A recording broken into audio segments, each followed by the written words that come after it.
Nahurumia wale pastor wamefungua kanisa juzi. Si mko na shida. Hata hamjakulia sana. Siro wa Auckland ashaanza kuanika. Siro wa Auckland ashaanza kuelimisha watu. Siro wa Auckland ashaanza kuambia watu hizi kanisa ni biashara. Hata hamjakulia sana. Makastoma wameanza kuhepa. Najua kuna pastor mahali anasema.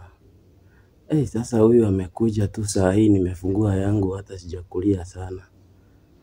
Hata sijakulia sana kama wale wengine. Na ameanza kuelimisha watu.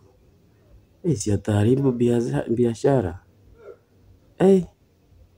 Siro wa Auckland waanike kabisa. Elimisha hawa customer wa kanisa wajue hiyo pesa wanapeanaga kanisa haiendangi kwa Mungu. Inaendanga kwa mifuko ya watu.